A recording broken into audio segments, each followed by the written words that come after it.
So, yung tatlong yun, along with the health certificate na kailangan sabay, is actually hindi ko na pre-process on my own kasi sobrang nahahassle na ako kasi syempre nag-aasikaso rin ako ng papers ko, like yung visa ko and all.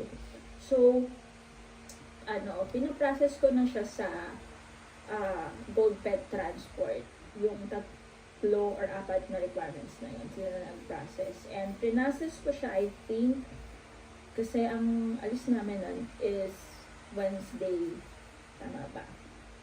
Yeah, I think pinaprocess ko siya Sunday, 17, 18, 19, 20, 21. So,